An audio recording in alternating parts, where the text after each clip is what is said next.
ನಮಸ್ತೆ ಕರ್ನಾಟಕ. ಇವತ್ತಿನ pre market analysis ನ ಮಾಡೋಣ. ಪ್ರೀ ಮಾರ್ಕೆಟ್ ಅನಾಲಿಸಿಸ್ ನ ಮಾಡೋ ಮುಂಚೆ ಪ್ರೀವಿಯಸ್ ಡೇ ಮಾರ್ಕೆಟ್ ಬಿಹೇವಿಯರ್ ನ ತಿಳ್ಕೋಬೇಕಾಗುತ್ತೆ.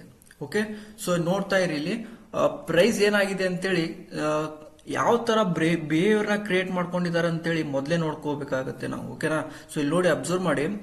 ಪ್ರೈಸ್ ಏನಾಗಿದೆ ಅಂದ್ರೆ ಬಾಟಮ್ ಅಲ್ಲಿ ಏನಾಗಿದೆ ಅಂದ್ರೆ ಇದು ಪ್ರೀವಿಯಸ್ ಡೇ ಅಂತ ಹೇಳ್ಕೊಡ್ತೀವಿ. ಓಕೆನಾ, ಇದು ಮಲ್ಟಿ ಡೇ ಹೈ ರಿಜೆಕ್ಷನ್ ಅಲ್ಲಿ ಏನಾಗಿದೆ ಅಂದ್ರೆ ರಿಜೆಕ್ಷನ್ ಆಗಿ ಪ್ರೈಸ್ ಏನಾಗಿದೆ ಮೇಲ್ಗಡೆ ಹೋಗಿ ಕ್ಲೋಸ್ ಮಾಡಿದ್ರು. ಹೌದಾ, ಸೊ ಇಲ್ಲಿ ಏನಾಗಿದೆ ಅಂದ್ರೆ ಪ್ರೀವಿಯಸ್ ಡೇ ಏನಾಗಿದೆ ಅಂದ್ರೆ ಪ್ರೈಸು ಸ್ಟ್ರಾಂಗ್ ಆಗಿ ಸೆಲ್ಲಿಂಗ್ ಮಾಡ್ದಂಗ್ ಮಾಡಿ, ಬಟ್ ಯಾವುದೇ ಕಾರಣಕ್ಕೂ ರಿಯಲ್ ಸೆಲ್ಲಿಂಗ್ ಆಗಿರ್ಲಿಲ್ಲ. ಓಕೆನಾ, ಸೊ ಹಾಗಾಗಿ ಏನಾಗಿದೆ ಅದನ್ನ ಕ್ಲಿಯರ್ ಮಾಡಿದ್ದಾರೆ.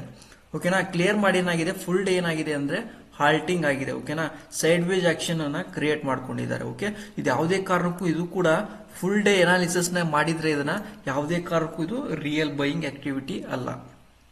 ಓಕೆನಾ, ಸೊ ಎನಿ ಟೈಮ್ ಏನಾಗತ್ತಂದ್ರೆ ಇವತ್ತಿನ ಟ್ರೇಡ್ ಸೆಟಪ್ ಯಾವ ರೀತಿ ಇರುತ್ತಂದ್ರೆ ಮಾರ್ಕೆಟ್ ನಲ್ಲಿ ಇಲ್ಲಿ ನೋಡಬಹುದು. ಇಲ್ಲೆಲ್ಲ ಟಾಪ್ ಅಲ್ಲಿ ಎಲ್ಲ ಏನಿದೆ ಅಂದ್ರೆ ಲಿಕ್ವಿಡಿಟಿ ಇದೆ. ಓಕೆ, ಇಲ್ಲಿ ಕೂಡ ಲಿಕ್ವಿಡಿಟಿ ಇದೆ. ಸೊ ಏನಾಗತ್ತಂದ್ರೆ ಫಸ್ಟ್ ಏನ್ ಮಾಡ್ತಾರೆ ಅಂದ್ರೆ ಗ್ಯಾಪ್ ಅಪ್ ನ ಮಾಡ್ಕೋತಾರೆ. ಓಕೆನಾ, ಸೊ ಗ್ಯಾಪ್ ಅಪ್ ನ ಮಾಡ್ಕೊಂಡು ಏನ್ ಮಾಡ್ತಾರಂದ್ರೆ ಇನ್ಸ್ಟಿಟ್ಯೂಷನಲ್ ಆಕ್ಟಿವಿಟಿ ಝೋನ್ ಇದೆ ನಮ್ದು. ಓಕೆನಾ, ಸೊ ಇನ್ಸ್ಟಿಟ್ಯೂಷನಲ್ ಆಕ್ಟಿವಿಟಿ ಝೋನ್ ಇಂದ ಏನಾಗುತ್ತೆ ಒಂದು ಡೆಲ್ಟಾ ಡೈವರ್ಜೆನ್ಸ್ ಅಥವಾ ಒಂದು ಸ್ಟ್ರಾಂಗ್ ಆಗಿ ಏನ್ ಮಾಡ್ತಾರಂದ್ರೆ ಸೆಲ್ಲಿಂಗ್ ನ ಮಾಡ್ಕೊಳ್ತಾರೆ. ಓಕೆನಾ, ಈ ತರ ಸ್ಟ್ರಾಂಗ್ ಆಗಿ ಸೆಲ್ಲಿಂಗ್ ಕ್ಯಾಂಡಲ್ ನ ಕ್ರಿಯೇಟ್ ಮಾಡ್ಕೊಂಡು ನೆಕ್ಸ್ಟ್ ಪ್ರೈಸ್ ಏನಾಗುತ್ತೆ ಪುಲ್ ಬ್ಯಾಕ್ ಹೋಗಿ ಈ ತರ ಸೆಲ್ಲಿಂಗ್ ಬರುತ್ತೆ. ಓಕೆನಾ, ಸೊ ಈ ರೀತಿ ನಾವು ಬ್ಯಾಂಕ್ ನಿಫ್ಟಿಯಲ್ಲಿ ಟ್ರೇಡ್ ಸೆಟಪ್ ಮಾಡ್ಕೋಬೇಕಾಗುತ್ತೆ. ಓಕೆನಾ, ಸೆಲ್ಲಿಂಗ್ ಸೈಡ್ ನೋಡ್ಬೇಕಾಗುತ್ತೆ, ಯಾವುದೇ ಕಾರಣಕ್ಕೂ ಬೈಯಿಂಗ್ ಸೈಡ್ ನೋಡೋ ಆಗಿಲ್ಲ. ಓಕೆನಾ, ಇಲ್ಲಿ ಅಬ್ಸರ್ವ್ ಮಾಡಿ ಎಲ್ಲಿವರೆಗೂ ಬರೋ ಚಾನ್ಸಸ್ ಇರುತ್ತಂದ್ರೆ ಬ್ಯಾಂಕ್ ನಿಫ್ಟಿ 56,350 ವರೆಗೂ ಬರಲೇಬೇಕಾಗತ್ತೆ, ಮಿಸ್ಸೇ ಇಲ್ಲ. ಓಕೆನಾ, ಸೊ ಅದೇ ರೀತಿ ನಿಫ್ಟಿನ ಅನಾಲಿಸಿಸ್ ನ ಮಾಡೋಣ ಯಾವ ರೀತಿ ಬರುತ್ತೆ ಅಂತೇಳಿ. ಓಕೆನಾ, ಸೊ ನಿಫ್ಟಿಯಲ್ಲಿ ನೋಡಿ ಅಬ್ಸರ್ವ್ ಮಾಡಿ. ಆಲ್ರೆಡಿ ನಿಫ್ಟಿಯಲ್ಲಿ ನೋಡಿ ಇಲ್ಲಿ ಏನಾಗಿದೆ ಅಂದ್ರೆ ಪ್ರೈಸ್ ನೋಡಿ ಇಲ್ಲಿ ಅಬ್ಸರ್ವ್ ಮಾಡಿ, ಈ ಪಾಯಿಂಟ್ ಇಂದ ಏನಾಗಿದೆ ಅಂದ್ರೆ ನಿಧಾನಕ್ಕೆ ಹೋಗಿದೆ. ಓಕೆನಾ, ಯಾವುದೇ ಕಾರಣಕ್ಕೂ ಇದು ರಿಯಲ್ ಬೈಯಿಂಗ್ ಆಕ್ಟಿವಿಟಿ ಅಲ್ಲ. ಓಕೆನಾ, ಸೊ ಇಲ್ಲಿ ಆಲ್ರೆಡಿ ನಾವು ಝೋನ್ ಅನ್ನ ಕೊಟ್ಟಿದೀವಿ 100% ಪ್ರೈಸ್ ಬರಲೇಬೇಕಂತೇಳಿ.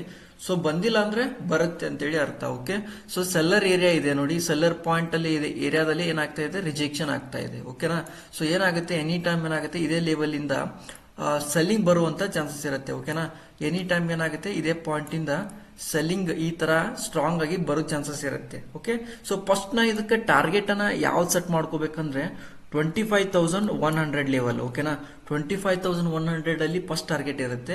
ಸೊ ಅದೇ ರೀತಿ ನಾ ಬ್ರೇಕ್ ಆಯ್ತಂದ್ರೆ ಸಸ್ಟೈನ್ ಆಗಿ ಕೆಳಗಡೆ ಬಂತಂದ್ರೆ ನೆಕ್ಸ್ಟ್ ಟಾರ್ಗೆಟ್ ಯಾವ್ದಿರುತ್ತಂದ್ರೆ 24,900 ಅಲ್ಲಿ ಸೆಕೆಂಡ್ ಟಾರ್ಗೆಟ್ ಇರುತ್ತೆ. ಓಕೆ, ಸೊ ನಿಫ್ಟಿನ ಕೂಡ ಇದೇ ರೀತಿನ ನೀವು ಟ್ರೇಡ್ ಸೆಟಪ್ ಮಾಡ್ಕೊಳ್ಳಿ. ಓಕೆನಾ, ಬ್ಯಾಂಕ್ ನಿಫ್ಟಿನೂ ಕೂಡ ಇದೇ ರೀತಿ ಟ್ರೇಡ್ ಸೆಟಪ್ ಮಾಡ್ಕೊಳ್ಳಿ.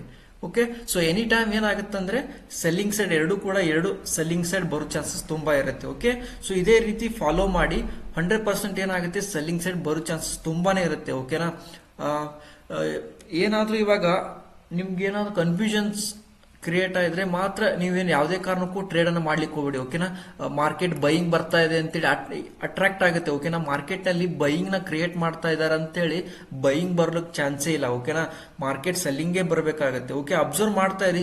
ಯಾಕೆ ಅನಾಲಿಸಿಸ್ ನ ಈ ತರ ಡೆಪ್ತ್ ಆಗಿ ತಿಳಿಸ್ಕೊಡ್ತಾ ಇದೀವಿ ಅಂದ್ರೆ ಕ್ಯಾಂಡಲ್ ದಲ್ಲಿ ನಾವು ಏನೇನ್ ಆಗ್ತಾ ಇದೆ ಅಂತೇಳಿ ತಿಳ್ಕೊಂಡಾಗ ಮಾತ್ರ ಗೊತ್ತಾಗುತ್ತೆ, ಇಲ್ಲಾಂದ್ರೆ ಗೊತ್ತಾಗಲ್ಲ. ಓಕೆನಾ, ಕ್ಲಾರಿಟಿ ಬೇಕಾಗತ್ತೆ. ಪ್ರತಿ ಒಂದು ಕ್ಯಾಂಡಲ್ ದಲ್ಲಿ ಏನೇನ್ ಆಗ್ತಾ ಇದೆ ಅಂತ ತಿಳ್ಕೊಂಡಾಗ ಮಾತ್ರ ನಮ್ಗೆ ಏನಾಗುತ್ತೆ ಆ ಕ್ಯಾಂಡಲ್ ದಲ್ಲಿ ಟ್ರೇಡ್ ಮಾಡಕ್ಕಾಗತ್ತೆ, ಇಲ್ಲಾಂದ್ರೆ ಆಗಲ್ಲ. ಓಕೆನಾ, ಯಾಕಂದ್ರೆ ಯಾವುದೇ ಕಾರಣಕ್ಕೂ ರಿಯಲ್ ಮಾರ್ಕೆಟ್ ನಲ್ಲಿ ಬ್ರೇಕ್ಔಟ್ ಆಗೋದಿಲ್ಲ ಜಾಸ್ತಿ. ಓಕೆನಾ, ರಿಯಲ್ ಫಾಲ್ಸ್ ಬ್ರೇಕ್ಔಟ್ ಜಾಸ್ತಿ ಆಗೋದು. ಓಕೆನಾ, ಸೊ ಈ ರೀತಿ ಫಾಲೋ ಮಾಡಿ 100% ಎನಾಲಿಸಿಸ್ ಮಾಡಿದ ಪ್ರಕಾರ ಯಾಕೆ ಇದೇ ಪಾಯಿಂಟ್ ಅಲ್ಲಿ ಹಾಕ್ತಿದೆ ಅಂದ್ರೆ ಅದನ್ನ ಆತರ ಎನಾಲಿಸಿಸ್ ನ ಮಾಡಿದೀವಿ, ರಿಸರ್ಚ್ ಅನ್ನ ಮಾಡಿದೀವಿ ಮಾರ್ಕೆಟ್ ನಲ್ಲಿ. ಓಕೆ, ಬರುತ್ತೆ. ಓಕೆ, ಅಬ್ಸರ್ವ್ ಮಾಡಿ 100% ಬರುತ್ತೆ. Okay, thank you so much. ಎಲ್ಲರಿಗೂ ಒಳ್ಳೇದಾಗಲಿ.